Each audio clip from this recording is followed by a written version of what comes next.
Welcome to this morning session here in Rochester. I know for many of you, you're joining from a night time zone or an afternoon time zone. We're really happy that you can join us and be with us to hear about the fall semester for our incoming students and families. My name is Istiyar. I'm an admissions counselor here at the University of Rochester. Before we dive too deep into anything, we want to make sure everything's working and that you understand the tools with how you're going to interact with us this morning. So first up is the raise hand tool. If you can hear us and see us and you like the music, raise your hand. There's a button at the bottom where you can click. Awesome, everything's working. And I'm actually gonna tone down the music so that it doesn't distract us for the remainder of the session. But if you couldn't hear me, then you didn't raise your hand, and I'm not really sure how to get that message at this point, but stay connected. We'll get to you and your questions. You can always type questions using the Q&A today. We're not going to have a chat function for our attendees. Instead, we want you to direct all your questions towards the Q&A, where our panelists will be able to address some of them live as we go through the hour today. But also we'll be able to type answers to your questions. So you may see answers coming both ways throughout the session. Please don't wait. Please don't hesitate to send a question. Type it in there. As you see on the slide, it'll appear. Everyone will be able to see the questions that are asked today. And you'll see a little thumbs up button. If you like the question, you think it's important, you really want to hear about it, please thumbs up those questions so that we know what we need to get to before the end of the session. Many of you have the same questions, so I'm going to adjust as many as we can today. Now I'm going to hand it over to Rob Alexander for a welcome. Thank you, Istiyar, and hello, everyone. It's morning time where I am, so you'll see me enjoying a cup of coffee. And my job is to first welcome you. My role at the University of Rochester is the Dean of Admissions, Financial Aid, and Enrollment Management. And in that role, I'm incredibly grateful that you have chosen the University of Rochester for your college career. I want you to know that there are literally thousands of people working right now to ensure that that's the best decision you've ever made. We want this start for you, no matter where you're physically located, to be a great one. And what I can tell you is that students here in the United States, across our nation, as well as students across the world, are dealing with a situation that we could not have imagined, but that we're attempting to make the best of this opportunity for our institution and for all of our students. You are a particularly resilient group, and this will be your generation's challenge as we, across the entire world, face this global pandemic together. Over 20 years of working in higher education, I know what it takes for students to succeed. Teamwork, innovation, a dedication to continuous improvement. And what I've seen of our students at Rochester and our dedicated faculty and staff is that they have brought to life the university's motto, Meliora, or ever better. That is what you've already done in your high school careers. And now as you get ready for this transition to university, you will do it once more.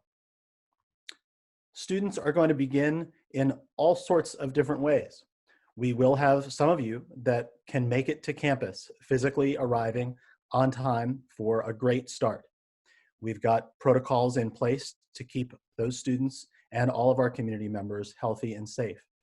We've also going to be welcoming some students, again, from across America and across the world, who will not be able to join us in person and will instead have a great start to their semester using virtual instruction and participating in our community online. Some of you will be able to make a transition and arrive in the middle of the fall semester. Others may have to spend the entirety of the fall semester at home. Either way, it is going to be okay. We want you to get started and continue to achieve your educational goals. Your momentum academically, making progress toward attaining your degree, is what will keep you on track moving on to your career, your graduate school, or professional school goals. And we're here to support you in every way. I want to now allow my colleagues to introduce themselves and we'll jump into answering your questions soon. Thank you, Rob. And I can reiterate and emphasize the fact we have a great panel today of staff members, part of the larger Rochester team, that have been working really, really hard, right, to answer all your questions throughout the summer, make plans for this fall and beyond. So I want to allow them to introduce themselves, starting with Jeff Runner. Hi, everybody. My name is Jeff Runner. I'm the Dean of the College. The College is the undergraduate unit in Art Sciences and Engineering, which is our undergraduate piece of the University of Rochester. I've been at the university for about 25 years. I'm faculty in linguistics and brain and cognitive sciences, and I've been a dean for 3 years. Fun fact, I have spent a lot of time traveling internationally, so it's really exciting to talk to you. When I was in college, I spent some time in Morelia, Michoacan in Mexico. When I was in grad school, I lived for a while in Barcelona, so that was really great. And I have a bunch of family in Colombia. So I welcome you to our community, and we'll talk more in a bit. Great, and Laura Ballou next. Hello, everyone. My name is Laura Ballou. I am the Assistant Dean of Student Life Operations and Director of the Campus Center for Wilson Common Student Activities. Wilson Common Student Activities is the office on campus that manages the over 280 student organizations that we have, in addition to managing several student life spaces, including the Campus Center. And we also plan many of the community building and Rochester Traditions programs. So my fun fact is that I've been working on campus for 18 years, but I'm also an alum. When I went to the University of Rochester as an undergraduate student, I studied abroad in Namibia. So that is Southern Africa is a place that has a part of my heart. So welcome, everyone. Thanks so much. And we have Molly Jolliffe. Hi, everyone. My name is Molly Jolliffe. I'm the Director of International Student Engagement, which is just a big title that means I take care of international students from beginning to after graduation and beyond. So I'm here to help in any way possible. Please write down my name, email me, and we'll connect. I'm also an assistant director in advising services. So I have the academic advising background, as well as I used to work in the international services office, so I do know quite a bit about visas and I20s and all of that as well. My fun fact would be, last year I was able to travel to Beijing to meet the Chinese Parents Council, and I took my 11-year-old daughter, Pearl, with me, and that was probably the highlight of my life, one of them, I think. So I so appreciate that time, and I'm so glad that we did that, because I don't know when we'll get to go back to China, but I hope sometime soon. Thanks, Molly. And myself, at the end, if you haven't realized yet, I'm sort of emceeing the session today. My name is Istiar, Associate Director of International Admission. I'm also a graduate of the university, so I travel around the world when possible, in typical times, meeting students, answering your questions, reading applications. My fun fact is that I speak Chinese. Many of our Chinese students and families today will recognize me. 大家晚上好，我中文名叫乔峰。谢谢你们今天都来听我们这个讲座。So 欢迎你们的问题，用中文提问题也可以，我可以翻译一下。All right, but the session will mainly be in English, so don't worry, everyone. If you have any questions, again, a reminder, we already see them coming into the Q&A box. So please continue to send them in. You're using the thumbs up function, which is great, and we'll get those answered. But first, we're going to break this session down into sort of two halves. We already know a lot of the questions that you guys have been asking. They've been coming in through email. You were able to submit some ideas and topics in the registration form. So we want to allow our panelists to speak to the main things around the academic part of the experience coming this fall, student life experience and how you're going to stay connected with our community, and finally the transition to campus, right? Our end goal sooner or later is to get you on campus, get you into this Rochester experience here, and then open it up to Q&As, whatever you might be coming up or is still left unanswered at the end of that first half hour or so. So I'm gonna go right into it, let Jeff take it away. If Jeff, could you speak a bit about what the academic experience might look like, especially for international students all around the world, dealing with different challenges and time zones and things like that. Absolutely. Thanks, Esther. I want to start by just sort of following up on Rob Alexander's welcome. I want to heartily welcome you to the University of Rochester. You're part of the University of Rochester family now, and we are all here to help you. It's really true that there's been hundreds and thousands of people behind the scenes trying to prepare campus and our academic experience for students who are coming to campus, who are not coming to campus, to be an effective academic experience for everyone. We know this is challenging. We know it's hard for students, not knowing if they're going to be able to travel in many cases, not knowing how the classes are going to be. And for all of you who are first-year students, it's all new. So I'm sure you have lots of questions, and we understand it's very challenging and you know, it can create some anxiety. We understand that. We are preparing the semester recognizing that we have students living all over the world, that we have students in different time zones, we have students that are going to be in other countries, even and students across the US.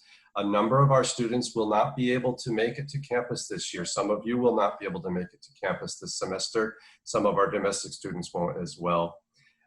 Some of the students will be able to make it, but maybe not till halfway through the semester. We understand that, and we're prepared for that, and we're prepared to help you for that. And then some students will be able to get here at the start of the semester and to be able to take classes in person on campus, and we welcome those students as well. I guess I kind of want to make the point, and Rob Alexander made this a little bit, there's a lot of students in a lot of different situations. So if you feel that your situation is unique, actually there's probably a number of other students in a similar situation.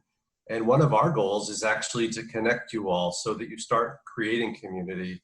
And certainly students in similar locations can actually start connecting as part of the Rochester family, but in a particular location. Anyway, let me tell you a little bit about the academics.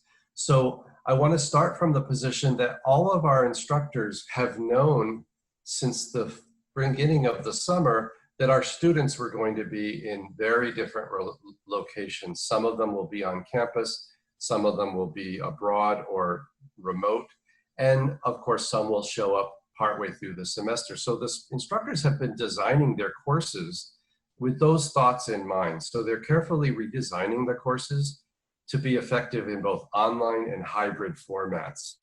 They've been doing a lot of thoughtful preparation. They've been considering the learning objectives of the courses, and they've been rethinking how best to meet these objectives with the new set of tools that we're all using. Some of the features that our instructors are implementing to make it feasible for students in different locations to participate in a meaningful way. I've heard some instructors say they will be developing small discussion groups that will be online, where students in the same time zone can be in the same discussion group, which will be a really effective way of creating community within the classroom. I've heard of instructors talking about exams having 2 or 3 different versions of an exam given at different times, recognizing that some students are across the world and it isn't convenient to take an exam at 3 a.m. in the morning. So faculty are thinking about these things and trying to adjust as needed.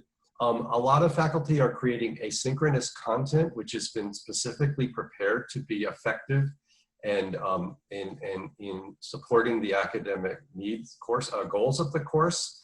And that can be viewed, of course, at the time that's convenient for the students, but there'll also be some recorded live content. So faculty that are teaching in class and have face-to-face instruction, those classes will be recorded. To improve the experience of that, we've actually upgraded about 200 of our classrooms so that we have improved recording equipment, improved cameras, improved microphones that will really support high quality online participation and recording. So we really are thinking about ways to make sure that not only the students that are here in the classroom or even in their residence hall taking classes online or somewhere in the US or someone abroad will be able to have a meaningful experience in the classroom. Just beyond the classroom, of course, is all the support that's available for students, that whether you're on campus or off campus, we have made sure that the support is available to everyone. So the College Center for Advising Services, for example, Molly mentioned this, she's a member of that team. The Center for Excellence in Teaching and Learning, which has tutoring and workshops and the like. The International State Student Engagement Office, which Molly runs. The Career Center. All of these organizations have been redesigned to be effective both in person and remotely. We have found actually that advising appointments done online are actually very, very effective. A one-on-one appointment with someone over Zoom can be a very effective way to interact with an advisor. So I just want to emphasize how we are really sort of trying to design the experience for the students, recognizing that our students really are scattered about the globe, that some of them will arrive partway through the semester, some of them will be here at the beginning of the semester, and we want to make sure that whatever the circumstances, our students recognize they're part of the family, they are part of the Rochester experience, and we are committed to it being an effective and enriching experience for all of our students. Thank you very much, Jeff. And we're going to come back to some of the many good questions that you guys have had in the Q&A section. But I want to give Laura a chance to talk about the student life component and what that'll look like. So take it away, Laura. Thank you. So we really recognize the importance of the out-of-classroom experience for students. And so we are really thinking about how we do our activities and our connections and our events in 3 different formats, so that no matter where students are studying from, they'll be able to make connections to their Rochester community. So we've really been thinking about how do we plan small in-person events for those that are on campus? How do we plan hybrid events where students who are on campus and maybe from afar can participate together? And then how do we do events that are full virtual events so that it feels the same no matter where you were learning from? So we've had a little bit of experience with that this summer as we've been able to test some of these as we're preparing for the fall. So we recently had an outdoor yoga event, for example, where students were able to gather outside Wilson Commons for those who were still living on campus for the summer, participate in that yoga activity. But then we also use Zoom to broadcast it live so that anyone anywhere could also participate at the same time, so they were having that shared experience. So that's just one example of how we're thinking about the fall. We have a couple of other events this summer that we're kind of using as examples to help kind of guide our planning and really help us think about how we can use these 3 formats to their fullest advantage. Rochester traditions are a really important part of the university community and how to stay connected. One of the Rochester traditions that many first-year students participate in right when they usually arrive is the activities fair. And that is an event set up for the students to engage with our over 280 student organizations. We've already made the decision that that event will be fully virtual. So no matter where students are learning from, that event and that experience will feel the same. We are going to be offering it over a 3-day time period. So there'll be 3 different sessions. And on each day, the time will be in a different and it will be at a different time, so that we'll be addressing many different time zones. So again, that's just kind of one example how we're thinking about making sure that students can connect to the community. We also have Yellow Jacket Weekend, which is our welcome weekend. It's the first weekend of classes. And similarly to our summer events, we're really thinking about kind of using all different formats so that everyone can be connected with that. In the spring semester, we celebrated many of these traditions in this way. And we did things like mailing items to students. So mailing giveaways so that they would have some Rochester gear to be able to show their Rochester pride. And we're going to continue that. We think that's very important to make sure that no matter where you're learning from, that you can be connected and be a member of our Yellow Jacket family. We're also working on other events, things like our 24-hour global run, which the whole idea is that we need to hit every time zone and have students running in every time zone for 24 hours. So we're really thinking creatively about how this unique circumstance might allow us to do programs that we have never done before. So those are just some of the examples that of ways that you're going to be able to connect and be able to be a part of our community. With our student organizations, we're working with them to think creatively about how they can still provide a positive impact to our community, regardless of where their leadership is, where their members are. Some of their activities might look very different than they have in the past, but we know that we have creative advisors on campus and students in these organizations. They're going to work with us to figure out how can we still plan signature events that normally are a part of our world that our student organizations do. So that is, again, will be important. All of our events, all of the student organization activity will all be listed on CCC. And I know that that link can be placed into the chat at some point too. But that CCC is our central place for event information, student organization information online. And we'll use that in addition to several social media channels. But again, we want to have one place that no matter where students are learning from, that they'll be able to connect and make those relationships. Awesome. And last but not least, we want you to eventually be able to transition from this online experience to campus. And a lot of questions, I think, around the process for that, and when can it happen, and how is it going to happen, and how are we going to support that? So Molly, as she said, is there for you from beginning to long after you graduate, if you choose to keep in touch with her. So Molly, if you want to sort of address some of the main questions you've been hearing on that end. Yeah, thanks, Esther. Basically, we're prepared to welcome students at any point. It's really going to be a personal, sorry, I have a kitten, so hold on. It's going to be a personal decision that you should talk, obviously, with your family about. It's going to be based on when can you get your visa, when can you get a flight, and when is it going to be most effective for you to travel. So we're prepared to welcome you at any point, but at some point, it might not make sense for you to come this semester. If going online is working well for you, then coming in January might be a fresh start. We have a long winter break. If you come during the fall and it's late, if it's September or October, you'll only be in classes in person for a short time before we break to going to online. And then will you be able to travel back home and then travel back to Rochester in the start of the spring semester?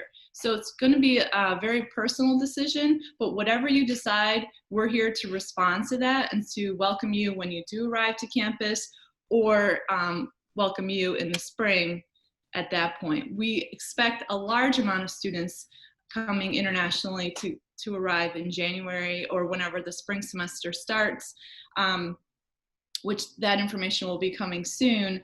And we'll have a robust orientation program. We'll probably have more students coming for spring semester in person than this fall semester. So our orientation program is gonna be very robust. I'm really excited about that. We'll have all the bells and whistles, as we say, that we would normally in the fall. Many of you have international student mentors that have been in touch and helping you transition, thinking about what to pack and how to manage online courses, things like that. So it's going to be something that you can talk to your academic advisor about with me. You can see how classes go online. And then if your visa appointment comes up in early fall, decide if you want to take that and travel, if you can get flights, or just to wait until January or the start of the spring semester to arrive. So I know that's not a very straightforward answer, but it is a very personal decision. And the message really is that the college will respond to what's best for you and your family and your academic plans. So if you want to talk that through with us, we're here to do that. We will encourage you to come during specific times during the fall semester if you're arriving late, so that we can do some programming for you and take you around campus. So we'll have more information coming out to you about that. Right now, the guidance from all of our government organizations is that all international students will have to quarantine when they arrive. So we are preparing for that. If you cannot arrive on August 1 for the college-sponsored quarantine, August 1 to 14, which we know is extremely challenging for many of our international students to make those flights at the last minute and to get here in time to start that, we will work with you to coordinate the quarantine whenever you arrive. So be in touch with us and stay tuned for more information on that.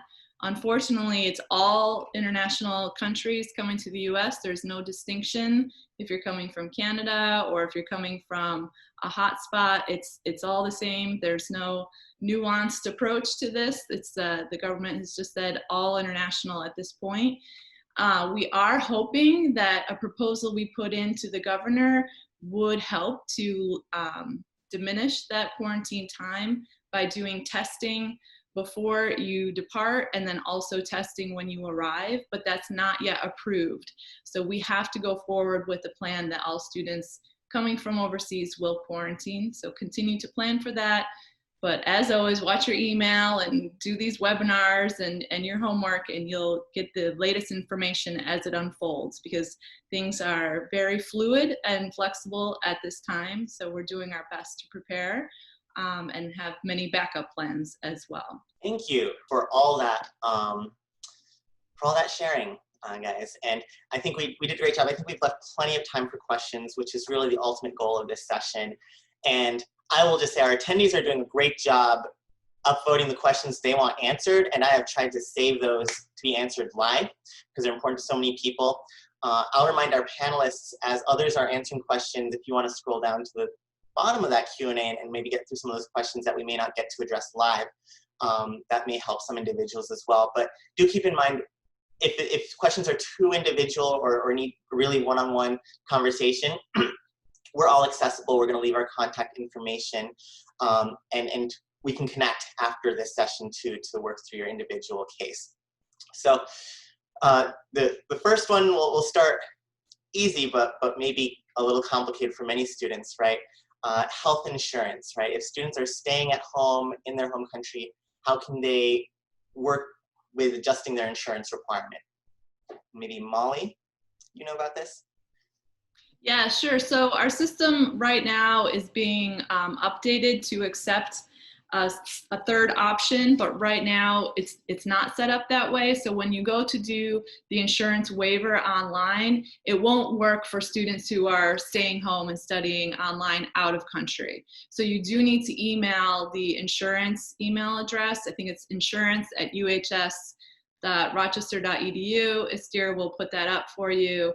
So for this week, you're going to have to do an individual email while they update the system, or sit tight and wait a little longer, and then you'll be able to do it in the system and just indicate that you'll be online and you have your own insurance in your home country, and that will also remove it from your account from your bill. Awesome, thank you.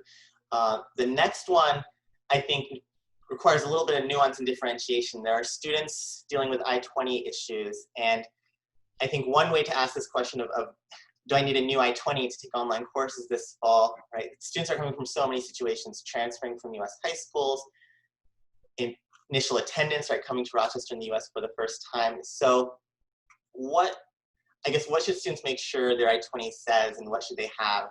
You know, if they're coming in the fall, if they're only staying online in the fall, do they need an I-20, first of all?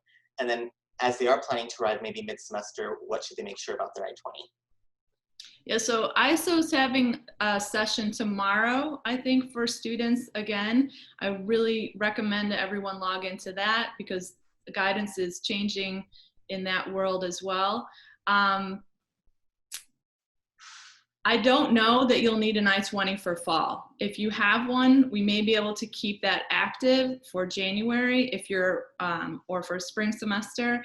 If you are planning to arrive in the fall, you'll want to connect directly with ISO to get an updated start date so that when you're traveling, it's in the future, or if it's in the past, it's very recent past, and you have maybe a letter from ISO or from me indicating that we're still welcoming you to campus.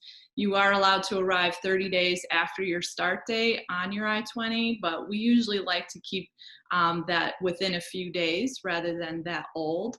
So that will be part of that planning and discussion with many people about your arrival time. So we'll want to check through all of that when you make your decision. I want to mention to everyone, if you aren't seeing the typed answers, Jeff provided a great answer about lab courses. That was on the top of many students' minds. Jeff, do you know anything about the textbook situation and what that'll look like? Do most courses have online options for their books now? That's a very good question, and it is something that I'm not sure about. So I will check with Cam Schauf, who is in charge of the bookstore. But that is a really great question. So we'll get back to you. Awesome. We're a little Mali heavy right now, but there are questions, especially from our Chinese students in the audience. Word of partner universities. Is that a possibility? Is the university exploring those things? Do you have anything to share about that, Molly? Yeah, we're working really hard on this option. We think we might have as many as 10 partner institutions in China. We're hopeful. We are in communication with them right now and trying to sign those agreements.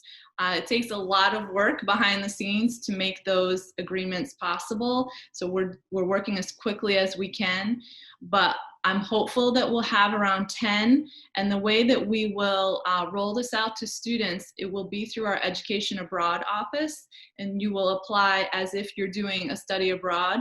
We're calling it Study Local in China, and you will be matched with an institution that is closest to your area, but also has an academic program that will match the courses that you plan to take here.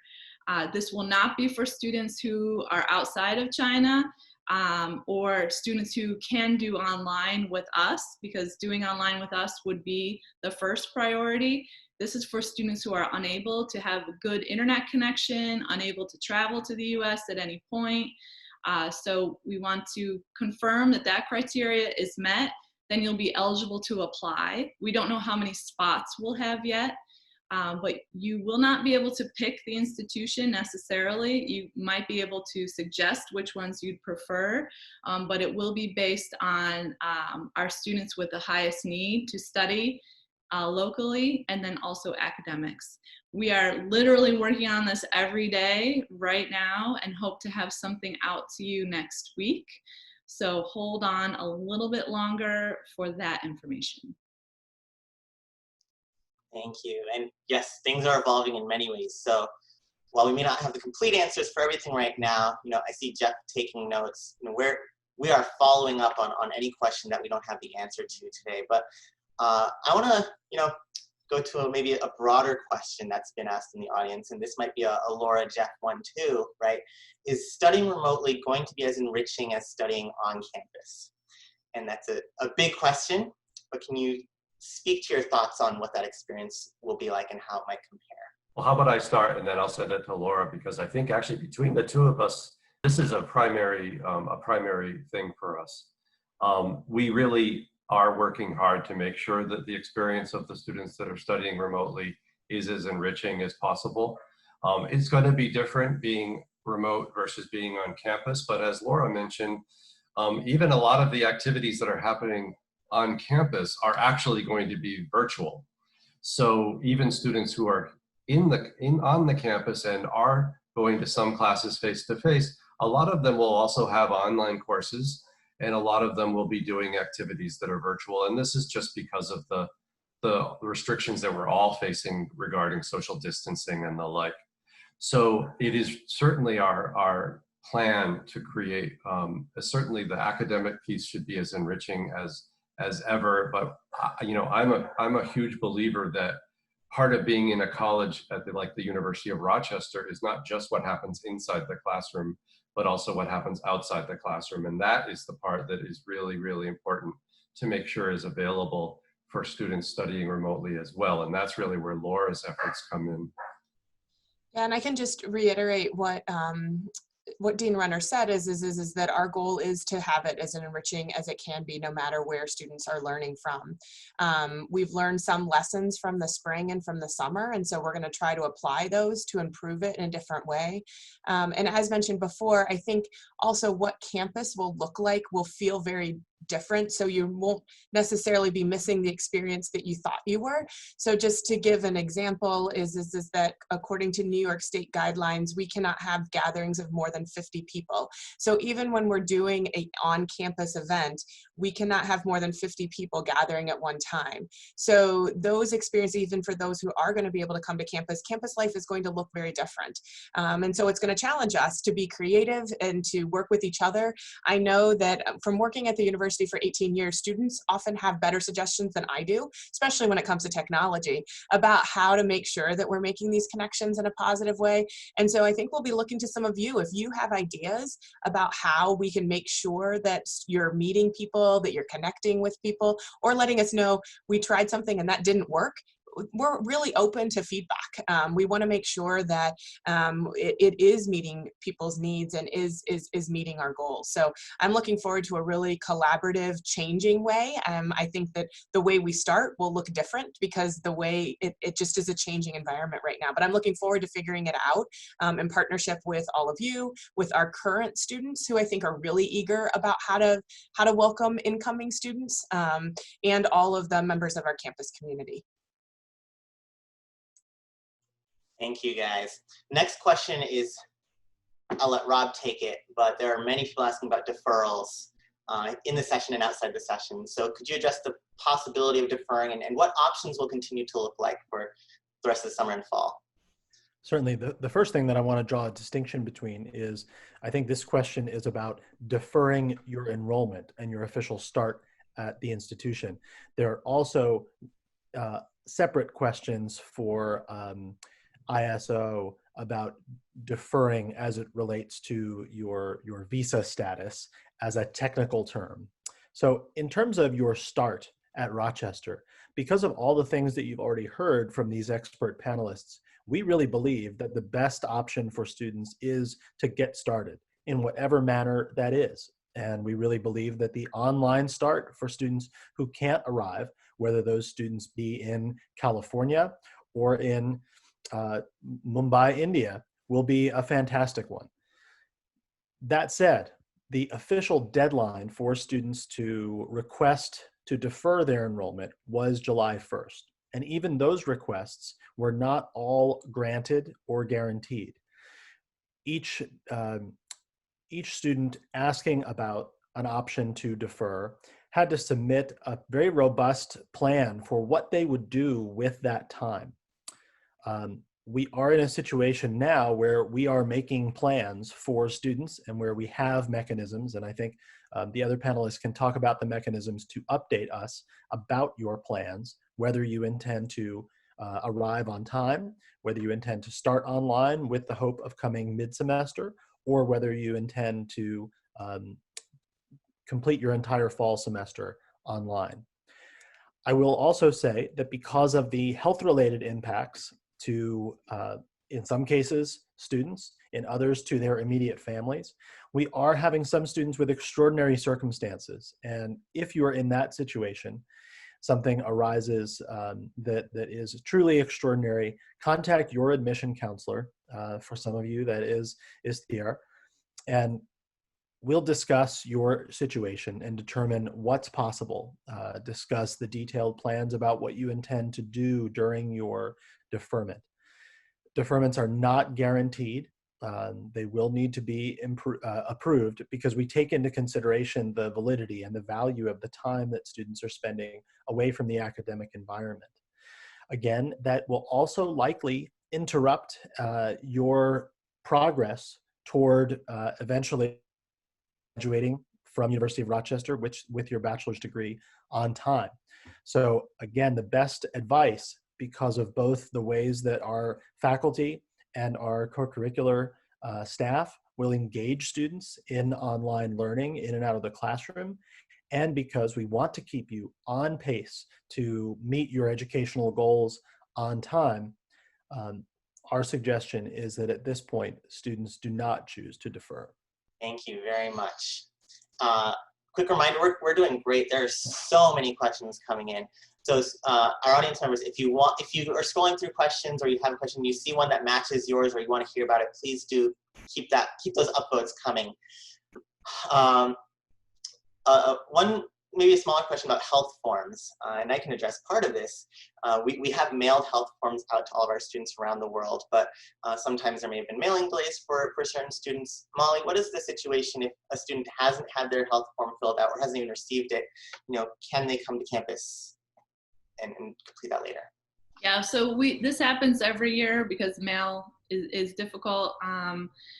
So you can bring it with you if you have, or if you get it late and you just want to bring it when you come to campus. If you don't have it when you arrive, you'll do it when you get here. You just do need to let UHS, University Health Services, know. And I know a lot of you have probably been emailing them, but they are quite busy these days. So we will not kick you out if you haven't done the health history form. We will just have you do it immediately when you arrive. And you can continue to ask for that form to be mailed to you. Unfortunately, that's the only way to get it. But don't worry too much if you haven't gotten it by the time you're planning to leave. You can connect with me and I will talk to UHS for you on your behalf, or you can talk with them directly. Awesome. And another maybe quicker question, trying to distill all the questions that I'm seeing in the Q&A. Is there a deadline for students to switch to online learning? I think that's what this person is asking, or when can they switch? When do they need to tell the college that changes are happening? So I can probably address that. The fact is, we haven't set a deadline because we realize there's so much uncertainty still, and there's so much information is in flux. We understand that circumstances may change and a student may suddenly realize, I'm not going to make it and I'm going to need to go remote.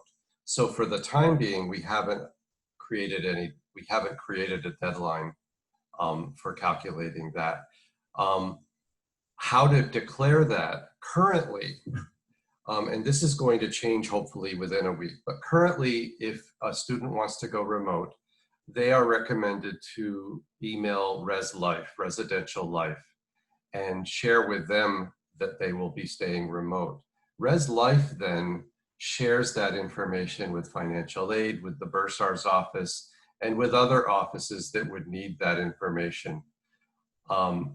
However, we are putting together what we're calling a checklist, where every student will indicate what they're planning to do this year. So students planning to come to campus will check a box, and that'll send them in one direction. Students planning to stay remote will check a box, and we'll get the relevant information there. Then we'll have data that'll be directly fed into all the offices that need to know. And in the case of some of you folks, that will be also ISO and other offices that would be needing to know exactly who's going to be doing what during the semester. That checklist is being produced right now, and we're hoping as early as next week it will be available. But as of now, there isn't an actual hard deadline on when the announcement to be remote needs to be made. And we're trying to remain flexible, realizing that there's already so many things changing and so fast. I know we addressed this a little bit earlier, but maybe speaking about quarantining, paying for that, and as financial aid came up, I have another question for Laura about jobs and in-campus jobs and what works for you. So let's address that quarantine part first. What is that going to look like? What is the cost going to look like? Is there support for students that might need it? So we are still working through this. We recognize, and I saw it in the chat, and I know it from questions from last night's town hall that I was part of. We recognize that a lot of students, especially international students, are not going to be able to get here for all the August 1st, which is our sort of set aside university-sponsored quarantine time. We created a space of 600 beds for students to quarantine. And ideally, if students can get here by then, that's wonderful, but we understand that that's just not logistically possible for a lot of our students. So we understand that especially international students will be arriving after August 1st and possibly even later in September and October. And so we want to be able to support those students. What I can say now is that We have not exactly determined how the costs will be absorbed, but for students who have financial aid needs, we will work with the students to make this affordable. That I can say. How it's going to work, who's going to pay, whether it's the financial aid office, whether it's the basic needs hub, which doesn't have that much money, we're going to make it work. So I saw many concerned questions about that. So if your concern is that you can't afford the quarantine when you get here, please set that aside and we will work with you to figure out a way to make this accessible to you. We want you to come, so we don't want that cost to be a barrier. I'll also say that I saw some questions about whether students who arrive late will quarantine and be able to continue their academic work. We do envision that all of the university provided spaces for quarantine would be Wi-Fi enabled, and therefore students would really continue seamlessly with the online instruction and participation that they were when they were at their home location.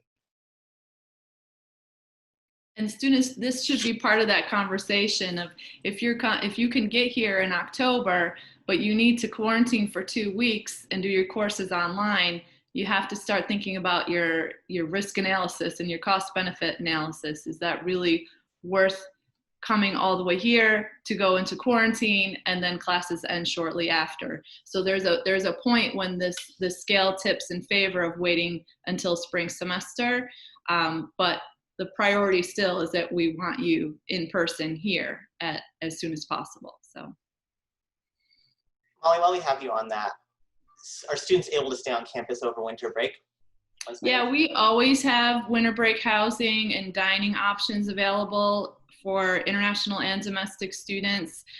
We have programming. We'll continue everything that we do throughout the winter break.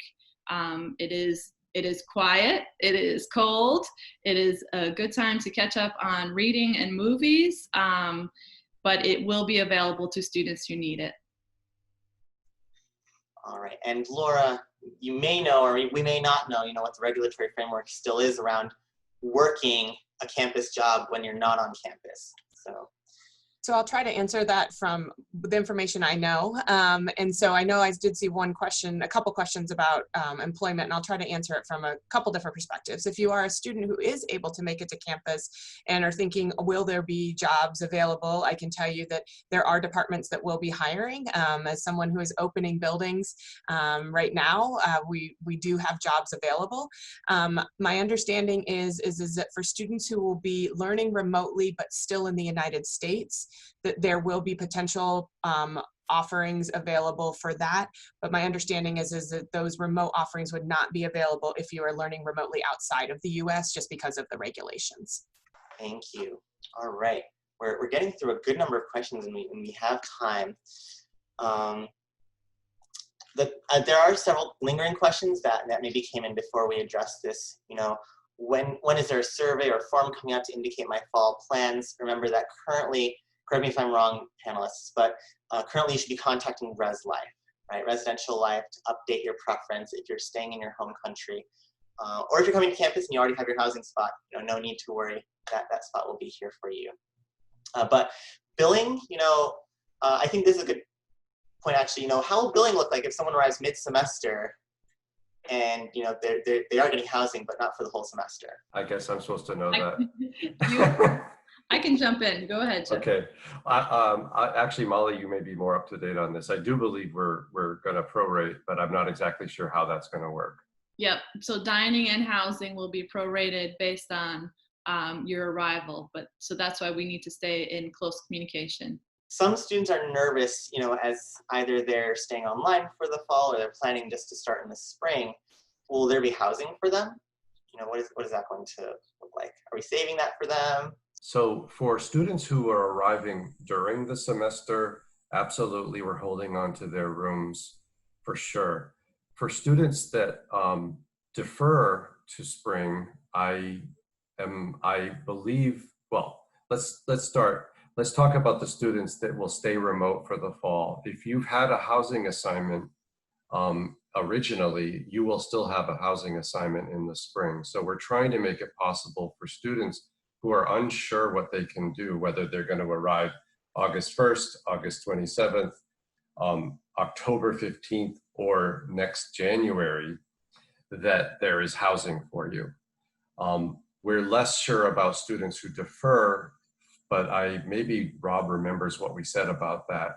For students who formally and officially defer their start, so do not begin online, we don't know that we can guarantee, but certainly we make an effort to provide housing for incoming students whenever they start.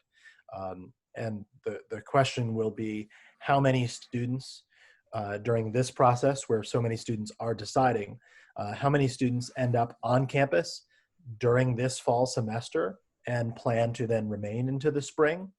And will our de-densification needs change if, in fact, virus cases diminish precipitously, or if we're in a situation, hopefully, sooner rather than later, with a vaccine, then that opens up the ability for campus to house many more students in the typical arrangements of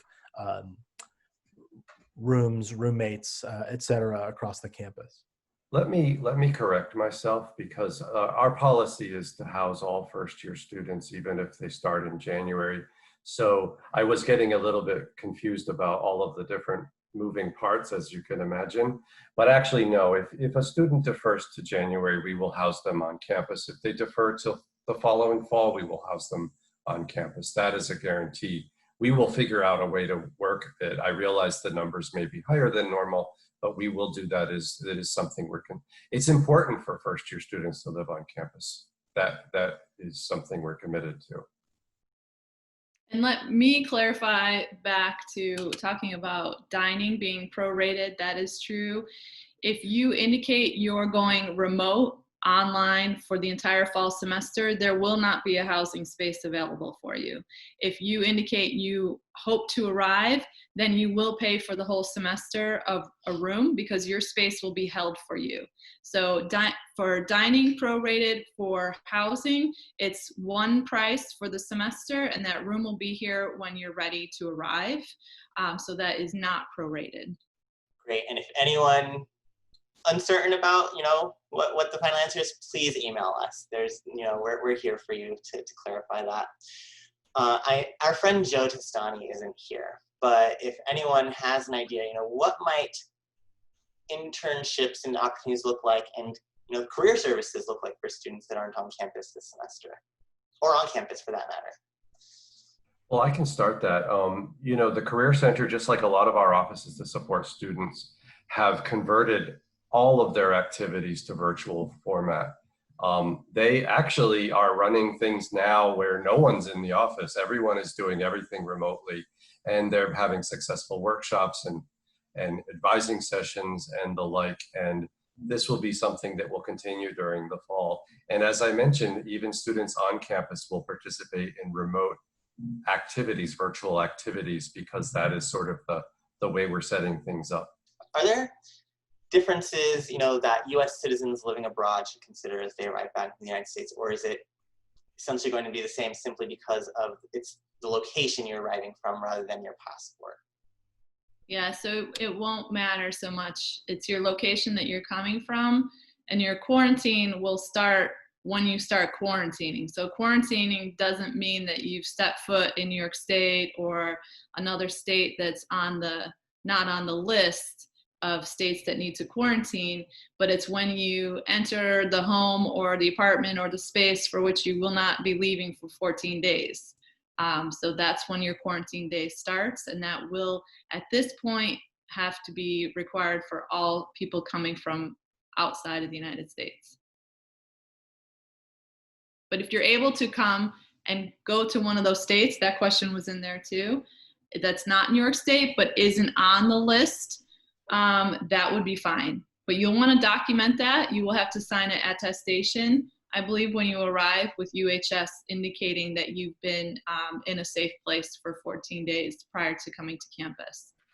I would recommend anybody on this call, if you have the chance to watch the town hall that we just did last night, there was a lot more information about the details of quarantining. We had Dr. Manchester, the director of University Health Services there, and it was very enlightening. He really helped the audience understand what is the whole point of quarantining? Why are we doing it?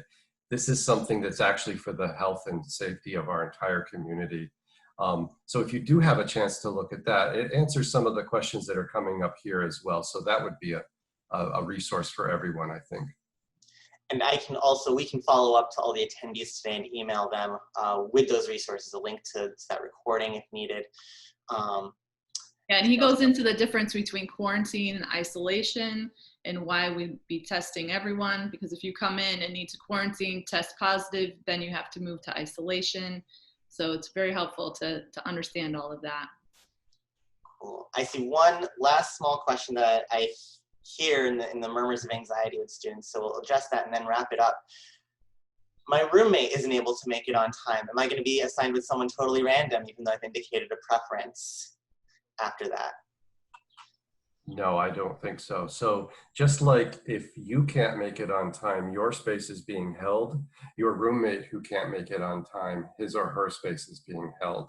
So what might happen is a number of students that might have been in doubles may spend parts or all of the fall semester having a room to themselves because the roommate can't arrive on time.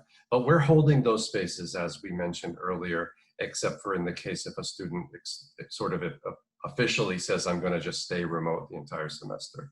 All right. Well, thank you so much. I want to hand it off to Rob one last time to leave you a parting welcoming message. But as he speaks, I'm going to put up some links and resources. This, in fact, isn't comprehensive. I forgot to put ISO's contact, which might be helpful, but you can always reach out to any of our offices. In particular, the admissions email, international@ur.rochester.edu, can connect you with the right person at ISO, or maybe even answer some of those questions up front for you. But Rob, please. Thank you, Istiar, and thank you, Molly and Laura and Jeff and everyone in the audience. This is a time where there is so much influx, where we have to remember which decisions were being made when, and I'm sure more will continue to change. And we ask for your partnership and flexibility as we continue to help navigate this ever-changing situation in a way that will make your college experience the best it possibly can. Again, you are an incredible group of incoming students, and I see that already virtually you're beginning to connect with each other through online communities and social media platforms that are available. But we also know that in some locations, those platforms are not available, and we can't wait to make those connections possible for you in the virtual space, no matter where you are, and with the communities of students that will be able to travel and be on our campus. So we're, again, so excited that you are part of the University of Rochester, and we can't wait for you to get started. We'll continue to set things up so that it can be the best possible start. And I want to mention one idea that came up that I wrote down, and that I think could be a wonderful way for us to showcase to you what this semester might look like. I'm going to go back and talk with the rest of the Dean's group about whether we might be able to set up a sort of mock class that would represent to you what your online learning environment might look like and just how engaging and interactive it might be. So thank you for those of you who made wonderful suggestions and asked such great questions today. Thank you. Thanks a lot. And I'll wrap it up just by reiterating, we're really, really excited to meet all of you, in person, virtually. I went through a season of reading your applications, and we know you're incredible students that are headed towards Rochester. So be excited, be safe. These are interesting, challenging, sometimes difficult times. We are here by your side. We work at the university because we want to help students. We want to allay your concerns, and we're here to help you succeed. And that's what you're going to do as we emerge from all of this. So please, please keep in touch. Email us whenever you want.